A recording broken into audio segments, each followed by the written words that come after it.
Hi friends, urcreationrekhaskitchen കിച്ചണിലേക്ക് എല്ലാവർക്കും സ്വാഗതം. ഞാൻ ഇന്ന് പൈനാപ്പിൾ ജാം ഉണ്ടാക്കുന്നതിന്റെ ഒരു റെസിപ്പി ആയിട്ടാണ് വന്നിരിക്കുന്നത്. നമുക്ക് പൈനാപ്പിൾ ജാം വളരെ പെട്ടെന്ന് തന്നെ വീട്ടിൽ തന്നെ തയ്യാറാക്കിയെടുക്കാം, അതും പ്രിസർവേറ്റീവ് ഒന്നും ആഡ് ചെയ്യാതെ. അപ്പോൾ കുട്ടികൾക്കൊക്കെ ജാം നല്ല ഇഷ്ടമാവും. അതുകൊണ്ട് നിങ്ങൾക്ക് അമ്മമാർക്ക് എല്ലാവർക്കും ഇതുപോലെ കുട്ടികൾക്ക് ഉണ്ടാക്കി കൊടുക്കാം. നിങ്ങൾ ഈ ചാനൽ ആദ്യമായിട്ടാണ് കാണുന്നതെങ്കിൽ സബ്സ്ക്രൈബ് ചെയ്യാൻ മറക്കരുത്. കൂടാതെ ഈ വീഡിയോ ഇഷ്ടമായ ലൈക്ക് ചെയ്യാനും ഷെയർ ചെയ്യാനും കമന്റ് ചെയ്യാനും മറക്കരുത്.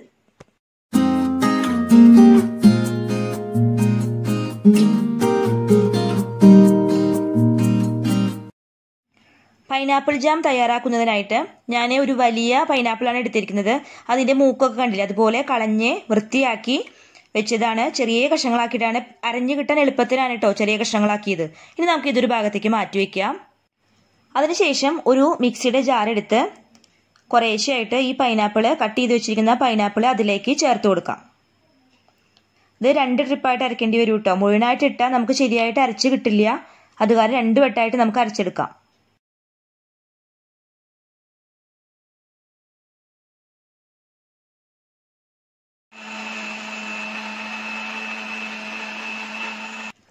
പൈനാപ്പിൾ ഞാൻ നല്ലതുപോലെ പേസ്റ്റ് ആക്കിയിട്ട് അരച്ചെടുത്തിട്ടുണ്ട്. ഇനി ഇതൊരു സ്ട്രെയിനർ വെച്ചിട്ട് അരിച്ചെടുക്കാം. ഈ പൈനാപ്പിളിന് ഒരു ചെറിയ മുള്ള് പോലത്തെ ഒരു സാധനം ഉണ്ട്. അതായിട്ട് ഇതിൽ പെട്ടുവെച്ചെങ്കിൽ നമുക്ക് കുക്ക് ചെയ്യുമ്പോൾ കുറച്ച് പ്രശ്നമാണ്. അതുകൊണ്ടാണ് നമ്മളിങ്ങനെ അരിച്ചെടുക്കുന്നത്. ഇനി വേറൊരു കാര്യം പറയാനുള്ളത്, ഞാൻ ഈ പൈനാപ്പിൾ അരച്ചെടുക്കുന്ന സമയത്ത് തീരെ വെള്ളം ചേർത്തിട്ടില്ല. പൈനാപ്പിളിന്റെ കഷ്ണങ്ങൾ മാത്രം ഇട്ടിട്ട് മിക്സിയിലിട്ട് കറക്കിയെടുക്കുകയാണ് ചെയ്തേക്കണത്. അരിച്ചപ്പോൾ ഇതുപോലെ ചണ്ടി കിട്ടിയിട്ട് ഇത് നമ്മൾ മാറ്റി വെക്കുകയാണ്. ഇനി ബാക്കിയുള്ള പൈനാപ്പിളും ഇതുപോലെ മിക്സിയിലിട്ട് അടിച്ചിട്ട് അരിച്ചെടുക്കാം. ഈ പൈനാപ്പിളിന്റെ പൾപ്പിലേക്ക് ഞാൻ ആദ്യം ഒരു കപ്പ് പഞ്ചസാര ചേർക്കുകയാണ്. എന്നിട്ട് അത് നല്ലതുപോലെ ഒന്ന് ഇളക്കി കൊടുക്കണം. 1 കപ്പ് പഞ്ചസാര ഒരു പോരായാണ്. അത് കാരണം ഞാൻ ഒരു 1/2 കപ്പും കൂടി ഇതിലേക്ക് ചേർത്ത് കൊടുക്കുകയാണ്. നമ്മൾ ജാമൊക്കെ തയ്യാറാക്കുന്ന സമയത്ത് ഷുഗറാണ് കുറച്ച് മുന്നിലേക്ക് നിൽക്കേണ്ടത്. അപ്പോൾ 1 കപ്പ് കൊണ്ട് ഇത് മതിയാവില്ല. അതുകൊണ്ടാണ് 1.5 കപ്പാണ് ഞാനിവിടെ ചേർത്ത് കൊടുത്തിരിക്കുന്നത്. ഇനി നമുക്ക് ഇത് കുക്ക് ചെയ്യാനായിട്ട് തുടങ്ങാം. ഇതിൽ പൈനാപ്പിളും ഷുഗറും മാത്രമേ ഉള്ളൂ. നമ്മൾ ഹൈ ഫ്ലെയിമിൽ വെച്ചിട്ട് വേണം കുക്ക് ചെയ്യാൻ. ഞാനിവിടെ ഒരു സ്റ്റീലിന്റെ കുക്കറാണ് കേട്ടോ യൂസ് ചെയ്തേക്കുന്നത്. കാരണം ഇതിങ്ങനെ പൊന്തി വരുന്ന സമയത്ത് അങ്ങനെ പുറത്തേക്ക് പോവാതിരിക്കാൻ ഒരു കുണ്ടുള്ള പാത്രത്തിൽ വേണം ജാം എപ്പോഴും തയ്യാറാക്കാൻ. പൈനാപ്പിൾ നല്ല പതഞ്ഞ് വന്നു തുടങ്ങി. നമുക്ക് നല്ലതുപോലെ ഒന്ന് ഇളക്കി കൊടുക്കാം. ഈ സമയത്ത് അടിയിൽ പിടിക്കില്ല. കുറച്ച് കഴിഞ്ഞാലാണ് കൈവിടാതെ ഇളക്കേണ്ടത്. ഈ ജാം തയ്യാറാക്കുന്ന സമയത്ത് ഞാൻ ഒരു പ്രിസർവേറ്റീവും ചേർക്കണില്ല. അത് കാരണം നമുക്ക് ധൈര്യമായിട്ട് കുട്ടികൾക്ക് കൊടുക്കാം കേട്ടോ. പക്ഷെ ഇത് ഒരുപാട് കാലം നമുക്ക് സാധാരണ നമ്മൾ കടയിൽ നിന്ന് വാങ്ങുന്ന ജാമ ഇരിക്കുന്ന പോലെ അത്രയും കാലം ഇരിക്കില്ല.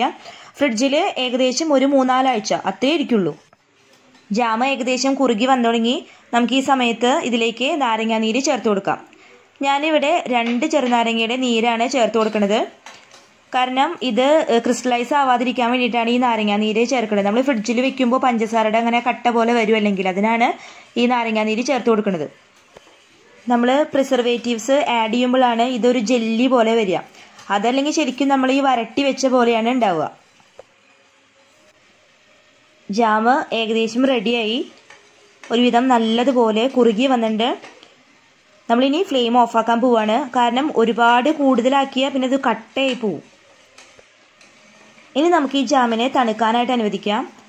അതിനുശേഷം നമുക്ക് ഒരു ഗ്ലാസിന്റെ ബോട്ടിലേക്ക് വേണം ഈ ജാമൊക്കെ ആക്കി വെക്കാൻ. ഒരിക്കലും പ്ലാസ്റ്റിക് ബോട്ടിലിൽ ജാമൊന്നും ആക്കി വെക്കരുത്. എന്നിട്ട് ഫ്രിഡ്ജിൽ സൂക്ഷിക്കാം. അപ്പോൾ പൈനാപ്പിൾ ജാം ഉണ്ടാക്കുന്ന വിധമൊക്കെ എല്ലാവരും കണ്ടല്ലോ. അപ്പോൾ ഇതുപോലെ എല്ലാവരും പൈനാപ്പിൾ ജാം ഉണ്ടാക്കി നോക്കണം. നിങ്ങൾക്ക് ഇഷ്ടമായ നിങ്ങളുടെ നിർദ്ദേശങ്ങൾ കമന്റ് ബോക്സിൽ രേഖപ്പെടുത്തണം. അപ്പോൾ അടുത്തൊരു നല്ലൊരു വീഡിയോ ആയിട്ട് വരുന്നതായിരിക്കും. Till than bye bye.